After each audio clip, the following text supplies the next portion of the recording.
स्वागतम, सुप्रभात। मैं स्वास्थ्य विभाग उत्तर प्रदेश यहाँ पधारे सभी अतिथियों की ओर से उत्तर प्रदेश के यशस्वी मुख्यमंत्री माननीय श्री योगी जी महाराज का हार्दिक स्वागत व अभिनंदन करती हूँ। मंच पर आसीन शिव प्रताप शुक्ल माननीय सांसद राज्यसभा, श्री विपिन सिंह जी माननीय विधायक ग्रामीण गोरखपुर, श्री विमलेश पासवान जी माननीय विधायक बांसगांव गोरखपुर और अपर मुख्य चिकित्सा स्वास्थ्य एवं परिवार कल्याण उत्तर प्रदेश अमित मोहन प्रसाद सर का भी हार्दिक स्वागत व अभिनंदन करती हूँ।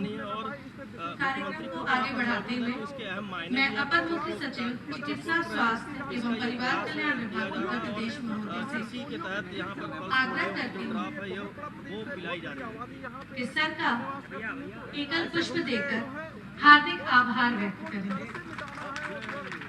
और सभी अतिथियों से आग्रह करती हूँ कि करतल ध्वनियों से सर का आभार व्यक्त करें।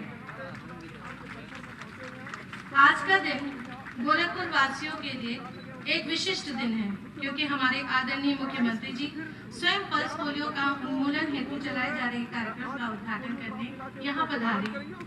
मैं आग्रह करती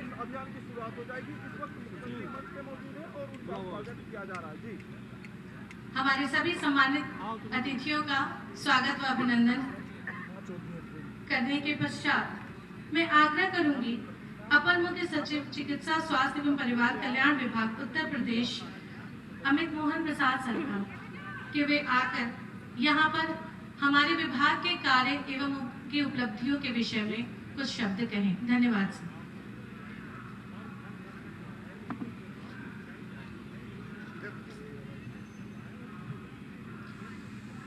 परम आदरणीय मुख्यमंत्री जी, आदरणीय सांसद जी, आदरणीय विधायकगण,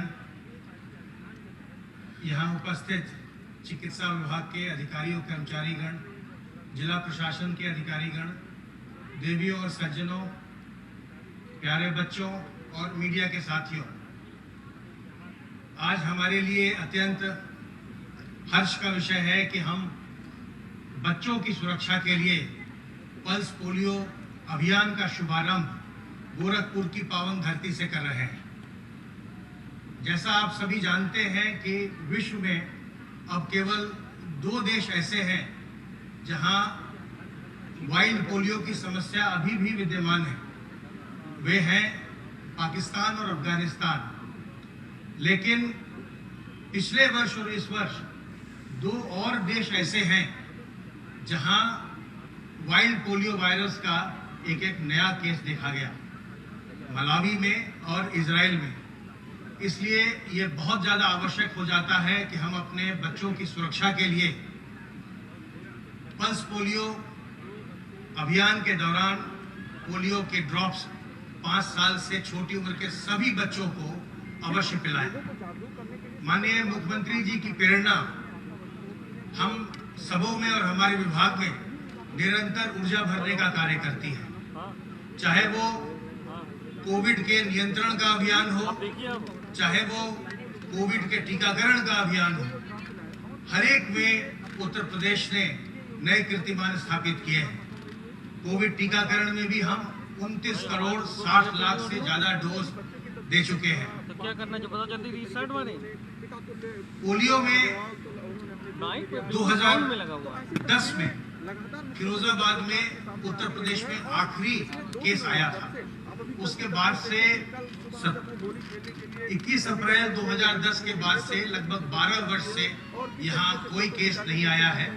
भारतवर्ष में भी आखिरी केस हावड़ा पश्चिम बंगाल में 2011 में आया था और 2014 में भारतवर्ष को पोलियो मुक्त घोषित कर दिया गया था।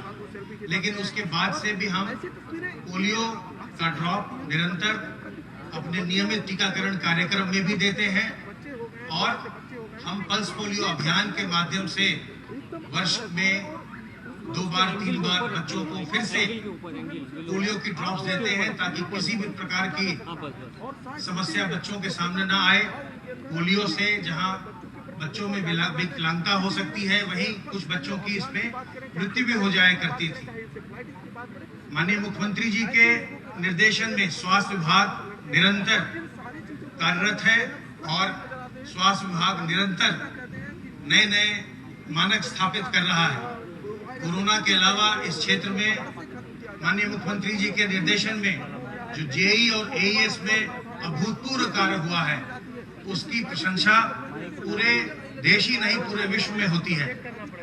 जो कोविड में कार्य हुआ है, उसकी प्रशंसा भी देश में नहीं केवल बल्कि पूरे विश्व में हुई और WHO ने भी इसको सराहा। और अमेरिका से एक एनजीओ है जो कि उत्तर प्रदेश में कैसे प्रबंधन हुआ कोविड का, उसके ऊपर एक फिल्म बना रही है, डॉक्यूमेंट्री फिल्म भी बना रही है। मैं माननीय मुख्यमंत्री जी का आभार व्यक्त करता हूं।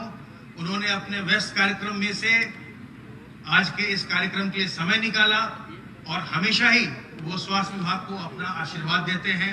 मैं सर आपका हृदय से आभारी हूं और यहाँ आए हुए सभी लोगों का आभार व्यक्त करता हूं। बहुत बहुत धन्यवाद सर। सभा में उपस्थित सभी को अपने प्रिय माननीय मुख्यमंत्री श्री योगी जी महाराज के अति बहुमूल्य विचारों को सुनने की प्रतीक्षा है। अतः निवेदन करती हूँ माननीय मुख्यमंत्री जी से कि हम सबको अपने आशीर्वचनों से लाभान्वित और अपने आशीर्वाद से सिंचित करें। धन्यवाद सर। करतल ध्वनियों से स्वागत करें सर का।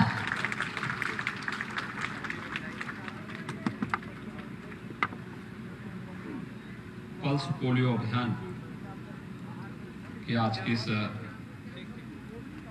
शुभारंभ कार्यक्रम में मंच पर उपस्थित माननीय सांसद श्री शिव प्रताप शुक्ला जी, नवनिर्वाचित विधायक गोरखपुर ग्रामीण श्री विपिन सिंह जी,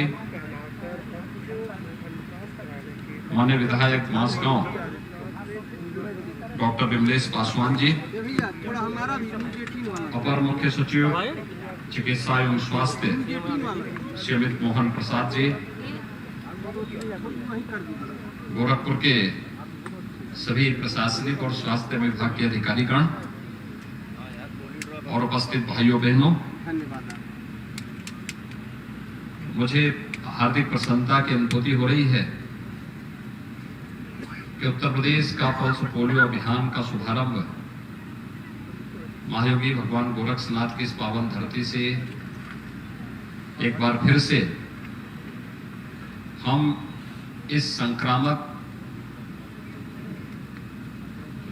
महामारी जो अस्थायी दिव्यांगता का कारक भी बनती है, इसके उन्मूलन की दिशा में उठाए गए कदमों को एक बार फिर से 1 से 5 वर्ष तक के बच्चों के लिए इस अभियान का शुभारंभ आज यहां पर कर रहे हैं। यद्यपि उत्तर प्रदेश ने पोलियो उन्मूलन के इस कार्यक्रम को आज से 12 वर्ष पहले सफलतापूर्वक इसका समाधान भी निकाल लिया था, लेकिन पिछले 12 वर्ष के दौरान जो बातें दुनिया के अंदर देखने को मिली है कि पाकिस्तान और अफगानिस्तान में अभी भी पोलियो से जुड़े हुए मामले देखने को मिले हैं और बीमारी संक्रामक होने के नाते यह इसका खतरा लगातार बना रह सकता है। इसलिए जब तक कि पूरी दुनिया से इसका पूरी तरह उन्मूलन नहीं हो जाता है, तब तक इस सतर्कता के लिए हमें न केवल वर्तमान को बल्कि भावी पीढ़ी को भी बचाने की दिशा में एक सार्थक प्रयास करना होगा और पल्स पोलियो अभियान उसी का हिस्सा है। हम सब इस बारे में ध्यान में रखते हैं कि सामूहिकता पर कितनी ताकत होती है। जब सभी लोग एक साथ मिलकर के अंतर विभागीय समन्वय के माध्यम से इस कार्यक्रम को आगे बढ़ाते हैं तो उसके बेहतर रिजल्ट भी हम सबके सामने प्राप्त होते हैं। और वर्तमान में हम इस बात को आसानी से जान सकते हैं कि प्रधानमंत्री मोदी जी के नेतृत्व में भारत का कोविड प्रबंधन दुनिया के अंदर सराहा गया। इस महामारी से दुनिया के अंदर लाखों लोगों की मौतें हुई। उन सब के प्रति हमारी संवेदना है, लेकिन भारत के अंदर 4T के सूत्र को अंगीकार करते हुए जिस मजबूती के साथ भारत ने कोविड प्रबंधन की एक नई छाप दुनिया के सामने प्रस्तुत की है, सर्वत्र उसकी सराहना हुई। और भारत के कोविड प्रबंधन को जब राज्य के अंदर हमने लागू किया तो आज उत्तर प्रदेश कोरोना प्रबंधन में देश के अंदर अग्रणी स्थान रखता है। सर्वाधिक टेस्ट, सर्वाधिक वैक्सीन की डोजेज, कोरोना के उपचार के लिए उत्तर प्रदेश जैसे राज्य में, जिस राज्य के बारे में कहा जाता था कि यहां का पुअर हेल्थ इंफ्रास्ट्रक्चर है, उस उत्तर प्रदेश ने देश के सामने यह साबित किया है कि नहीं, हम किसी भी मामले में कमजोर नहीं हैं, बल्कि हमारे पास सर्वाधिक बेड्स मौजूद हैं, सर्वाधिक सुविधाएं कोरोना से के उपचार के लिए भी मौजूद हैं। और आज मैं कह सकता हूं, जब इस देश के अंदर कोरोना आया था और उत्तर प्रदेश के अंदर पहला मामला देखने को मिला था, तब हमारे पास कोरोना की RT-PCR की टेस्ट करने की कोई सुविधा नहीं थी। आज उत्तर प्रदेश के हर एक जनपद में हमारे पास RT-PCR का टेस्ट करने के लिए लैब्स मौजूद हैं। और यही नहीं, गोरखपुर में 3 जगह हमारे पास टेस्ट करने की सुविधा है। इसके साथ साथ 4 लाख टेस्ट करने की क्षमता आज के दिन पर प्रतिदिन उत्तर प्रदेश के अंदर मौजूद है। यानी मार्च 2020 में हमारे पास एक भी टेस्ट करने की क्षमता नहीं थी, लेकिन उत्तरोत्तर इसमें हम लोगों ने प्रगति की और आज के दिन पर 4 लाख टेस्ट प्रतिदिन करने की क्षमता अकेले उत्तर प्रदेश देश के अंदर रखता है। सर्वाधिक बेड्स हमारे पास मौजूद हैं। जब हम लोगों ने उत्तर प्रदेश के अंदर कोविड प्रबंधन के कार्य को आगे बढ़ाया, 36 जिले हमारे ऐसे थे जहां पर एक भी वेंटिलेटर हमारे पास नहीं था। आज सभी 75 जनपदों में हमारे पास पर्याप्त मात्रा में कोरोना के उपचार के लिए बेड्स मौजूद हैं और सभी 75 जनपदों में वेंटिलेटर और आईसीयू बेड्स भी हमारे पास मौजूद हैं। ट्रेन्ड मैन पावर भी हमारे पास है। कोरोना प्रबंधन उत्तर प्रदेश का देश के अंदर सराहा गया। कारण था उत्तर प्रदेश की टीम ने जिस प्रतिबद्धता के साथ कार्य किया, उसके परिणाम भी सर्वत्र देखने को मिले। हेल्थ वर्कर्स हैं, कोरोना वॉरियर्स हैं, ANM हैं, आशा वर्कर, आंगनवाड़ी, राजस्व के कर्मियों ने, पुलिस विभाग के कर्मियों ने, सभी ने मिलकर के अपने अपने क्षेत्र में बेहतर करने का प्रयास किया। हमारी निगरानी समितियों ने, लोग मुझसे पूछते थे कोरोना से कैसे बचाएंगे, तो कोरोना के उपचार के लिए प्रधानमंत्री मोदी जी का मार्गदर्शन तो हमारे सामने था ही, लेकिन हम उससे पहले पूर्वी उत्तर प्रदेश, गोरखपुर समेत पूर्वी उत्तर प्रदेश में कभी बच्चों की काल बन चुकी बीमारी इंसेफ्लाइटिस का हम लोगों ने सफलतापूर्वक समाधान निकाला था। जो बीमारी 40 वर्षों में 50,000 से अधिक इंसेफ्लाइटिस से होने वाली मौत के आंकड़ों को 95% से अधिक हम लोगों ने नियंत्रित कर दिया है। और आने वाले समय में और भी अच्छे ढंग से हम संपूर्ण उन्मूलन की दिशा में, इंसेफ्लाइटिस के संपूर्ण उन्मूलन की दिशा में कदम बढ़ाने की ओर हम लोग अग्रसर हैं। यह अंतर विभागीय समन्वय की ताकत है और पल्स पोलियो के लिए भी इस अंतर विभागीय समन्वय की आवश्यकता हम सब महसूस करते हैं। आपने देखा होगा कोरोना का एक मामला दुनिया के अंदर कहीं एक देश में निकला और धीरे धीरे करके उसका फैलाव होता गया, पूरी दुनिया को अपनी चपेट में ले लिया। उसमें संक्रमण तीव्र था, स्वाभाविक रूप से इसने कुछ ही महीनों के अंदर पूरी दुनिया को अपनी चपेट में ले लिया। पोलियो भी एक संक्रामक बीमारी है और बच्चों को खासतौर पर अस्थायी अपंगता की ओर लेके जाता है। इसका उपचार है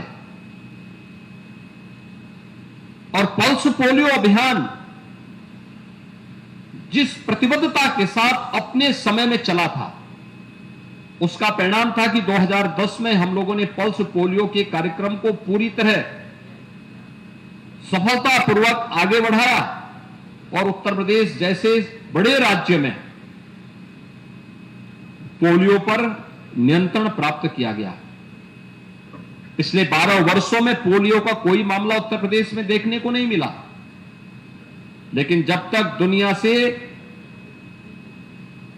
यह वायरस पूरी तरह समाप्त नहीं होता तब तक खतरा बना रहेगा और इसलिए यह अभियान एक बार फिर से प्रारंभ हो रहा है। जो बच्चे दुर्भाग्य से इसकी चपेट में आते हैं, पूरी जिंदगी भर उस परिवार पर, उस बच्चे पर क्या बीतती होगी, आप थोड़ा कल्पना करिए। और इसीलिए अगर 2 बूंद ड्रॉप की उस बच्चे को हम समय से दे दें तो इस बीमारी से बचाव का वो एक सर्वोत्तम उपाय है। और उसी अभियान को आगे बढ़ाने के लिए एक बार फिर से वे सभी संस्थाएं एक साथ मिलकर के कार्य करेंगे। मुझे प्रसन्नता है कि यहां पर पूर्वी उत्तर प्रदेश में जब इंसेफ्लाइटिस के संपूर्ण उन्मूलन की दिशा में सरकार ने कदम बढ़ाए थे तो हम लोगों ने अंतर विभागीय समन्वय बनाया था। स्वास्थ्य विभाग को उसका नोडल विभाग बनाया गया था और फिर उसके लिए कार्यक्रम चले। हम लोगों के अलग अलग स्तर पर कार्यक्रम हमारे आगे बढ़ते गए और परिणाम रहा कि हम लोगों ने इस महामारी को पूरी तरह, इस इंसेफ्लाइटिस की समस्या का उन्मूलन की दिशा में हमने कदम बढ़ाया। मैं आभारी हूं प्रधानमंत्री मोदी जी के, जिनके कारण स्वच्छ भारत मिशन में हर परिवार को एक एक शौचालय उपलब्ध करवाने में मदद मिली। खुले में शौच उसका एक कारण सामने आया था। स्वच्छ भारत मिशन के अंतर्गत उन परिवारों को एक एक शौचालय मिला, स्वच्छता के लक्ष्य को प्राप्त करने में मदद मिली।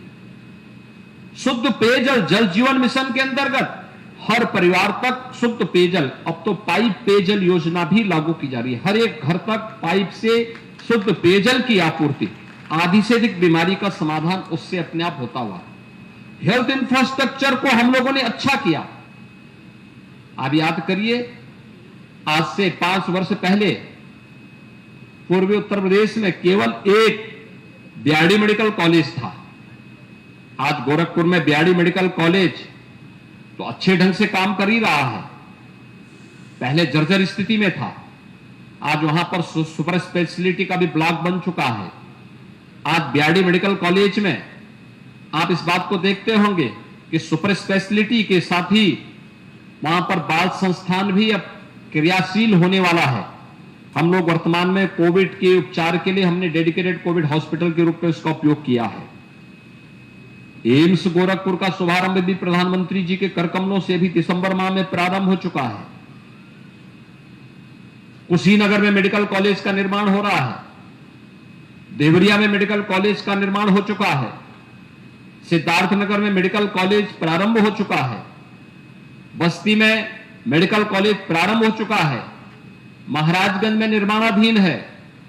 इसी प्रकार से पूर्वी उत्तर प्रदेश के अन्य जनपदों में बलरामपुर में निर्माणाधीन है, बहराइच में प्रारंभ हो चुका है, गोंडा में निर्माणाधीन है, अयोध्या में प्रारंभ हो चुका है, सुल्तानपुर में निर्माणाधीन है। यानी जिन जनपदों में केवल इन सभी जनपदों को मिलाकर के अकेले गोरखपुर में मेडिकल कॉलेज हुआ करता था और उसकी हालत भी और संसाधनों के लिए हमेशा रोना होता था उसे, आज उसके पास संसाधन की कमी नहीं। आज बीआरडी मेडिकल कॉलेज की स्ट्रेंथनिंग की गई, वहां पे अच्छी सुविधाएं उपलब्ध करवाई गई, बेड्स बढ़ाए गए, अच्छी सुविधाएं वहां उपलब्ध करवाई गई। वहां पे सुपर स्पेशलिटी का एक ब्लॉक प्रधानमंत्री स्वास्थ्य सुरक्षा योजना के अंतर्गत बना और अब तो 1000 बेड्स का गोरखपुर में एम्स का निर्माण भी पूरा होने के साथ ही उसका शुभारंभ भी प्रधानमंत्री जी के कर कमलों से संपन्न हो चुका है। कोविड के उपचार के पहले इंसेफ्लाइटिस के लिए भी जो कार्यक्रम चले, गोरखपुर और बस्ती कमिश्नरी के हर एक जनपद में डिस्ट्रिक्ट हॉस्पिटल में 10-10 बेड का आईसीयू का निर्माण किया गया, मिनी पीको का निर्माण किया गया, सीएससी में किए गए और परिणाम हुआ कि सर्विलांस को बेहतर करने का परिणाम हम सबके सामने प्राप्त हुआ। आज इंसेफ्लाइटिस के उन्मूलन के साथ ही उत्तर प्रदेश का प्रभावी नियंत्रण कोविड प्रबंधन में भी है। मेरी अपील होगी आप सबसे, उत्तर प्रदेश ने 29 करोड़ 60 लाख से अधिक कोविड वैक्सीन की डोजेज अब तक उत्तर प्रदेश के अंदर हम लोग उपलब्ध करा चुके हैं। 12 से 14 वर्ष के बच्चों को भी वैक्सीन की डोजेज लग रही है। जो भी इस पात्रता की श्रेणी में आता है, हर व्यक्ति वैक्सीन जरूर ले। दूसरा, बीमारी में उपचार से महत्वपूर्ण बचाव होता है। अगर हम बचाव के रास्ते को अपना करके अभी से अपनी तैयारी करें तो मुझे लगता है कि इंसेफ्लाइटिस के बाद कोरोना प्रबंधन उत्तर प्रदेश की सर्वत्र सराहना हुई है और पोलियो उन्मूलन की दिशा में हम लोग पहले ही कदम आगे बढ़ा चुके हैं। 12 वर्ष में एक भी मामला नहीं आया है और मैं अनुमान करता हूं कि हमारा यह अभियान निरंतर आगे बढ़ना चाहिए। हम वर्तमान पीढ़ी को 2 बोन ड्रॉप की पोलियो की दवा पिला करके पोलियो पर प्रभावी नियंत्रण करने के उत्तर प्रदेश के इस अभियान को और मजबूती के साथ हमें आगे बढ़ाना होगा। इसमें हर तबके के लोगों को अपने साथ जोड़ना पड़ेगा। केवल स्वास्थ्य विभाग ही इसमें नहीं होगा, स्वास्थ्य विभाग के साथ साथ आंगनबाड़ी है, आशा वर्कर है। इंसेफ्लाइटिस के उन्मूलन के समय हमें यूनिसेफ और पाक जैसी संस्थाओं ने अपना भरपूर योगदान दिया था। विश्व स्वास्थ्य संगठन जैसे संस्थाएं हमारे इस अभियान के साथ जुड़ी थी और मेरी अपील होगी इन सभी संस्थाओं से, ये सभी संस्थाएं एक बार फिर से इस अभियान के साथ जुड़े। भाइयों बहनों, अनेक प्रकार के बच्चों से संबंधित टीका का कार्यक्रम, मिशन इंद्रधनुष के भी समय समय पर कार्यक्रम चलते हैं। हमें उन मासूम बच्चों को समय से टीकाकरण का पूरा कवरेज भी देना होगा और अगर हम समय पे सावधानी रखेंगे तो उसका पूरा जीवन आगे सुरक्षित होता हुआ दिखाई देगा। यह हमारी न केवल एक उस बच्चे का अधिकार है बल्कि ये हमारा व्यक्तिगत दायित्व भी बनता है कि हम अपने इस उत्तरदायित्व का निर्वहन करते हुए हर एक बच्चे को स्वस्थ रखें, प्रसन्नचित्त रखें और देश के स्वस्थ एक भारत के इस अभियान को आगे बढ़ाने में हम लोग इस कार्यक्रम के माध्यम से और मजबूती के साथ आगे बढ़ सकें। आज के इस अवसर पर मेरी सभी धर्मगुरुओं से भी, समाज के जागरूक नागरिकों से भी, जनप्रतिनिधियों से भी मेरी अपील होगी कि वे पल्स पोलियो के इस अभियान को मजबूती के साथ आगे बढ़ाने में अपना योगदान देंगे।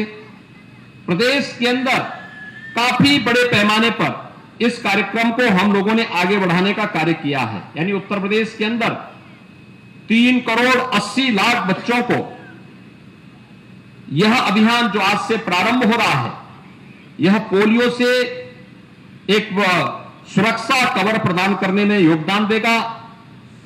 इसके लिए हम लोगों ने 1,10,000 पोलियो बूथ बनाए हैं और 76,000 से अधिक हमारी सचल टीमें भी इस दिशा में कार्य करेंगी।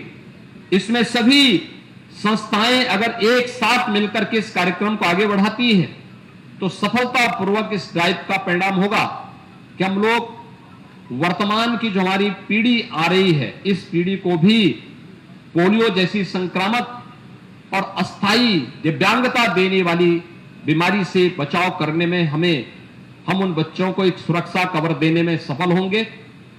मैं भी यहां पर देख रहा था, स्वास्थ्य विभाग ने विभिन्न प्रकार के स्टॉल बनाए हुए हैं। एक चीज में जो वहां पर देख रहा था, ट्यूबरक्लोसिस के भी स्टॉल लगाए गए थे। और मेरी अपील होगी कि विश्व स्वास्थ्य संगठन ने और दुनिया के तमाम संगठनों संस्थाओं ने, यूएन ने भी 2030 तक दुनिया को टीबी से मुक्त करने के एक बड़े अभियान को हाथ में लिया है और देश के अंदर आदरणीय प्रधानमंत्री जी के नेतृत्व में 2025 तक ट्यूबरक्लोसिस से पूरी तरह मुक्ति का एक बृहद अभियान चल रहा है। हर जागरूक नागरिक ट्यूबरक्लोसिस से ग्रसित एक बच्चे को गोद लेकर के मुफ्त में उपचार है। इसमें सरकार के द्वारा इंसेंटिव भी है। हम उनको उपलब्ध करवाने में अपना योगदान दे दें तो यह एक राष्ट्रीय अभियान है। अगर समाज का कोई तबका या कोई व्यक्ति बीमार है तो संपूर्ण स्वास्थ्य के लक्ष्य को और संपूर्ण स्वास्थ्य के लक्ष्य के साथ साथ संपूर्ण समृद्धि के लक्ष्य को प्राप्त करने में चुनौती हमारे सामने बनी रहेगी। और इसलिए हर एक व्यक्ति को इन बीमारियों से मुक्त करने के समय सरकार के इस कार्यक्रम के साथ हम सब जुड़ेंगे तो निश्चित ही हमें सफलता प्राप्त होगी। स्वस्थ भारत अभियान वास्तव में सशक्त भारत अभियान का हिस्सा है और इस सशक्त भारत के निर्माण के लिए हर बच्चे को और हर नागरिक को स्वस्थ रखने में हम सब अपना योगदान देंगे। इस विश्वास के साथ मैं पल्स पोलियो अभियान के शुभारंभ के अवसर पर एक बार फिर से आप सबका आह्वान करूंगा कि हमारे मीडिया के प्रतिनिधि भी हैं, समाज के जागरूक नागरिक भी हैं और विभिन्न तबके से जुड़े हुए जो हमारे अलग अलग तबके के नेतृत्व करता है, वे सभी लोग इस अभियान को व्यापक पैमाने पर प्रसारित करने में अपना योगदान देंगे। इस पूरे अभियान के प्रति मैं अपनी शुभकामनाएं देता हूं। धन्यवाद। जय हिंद।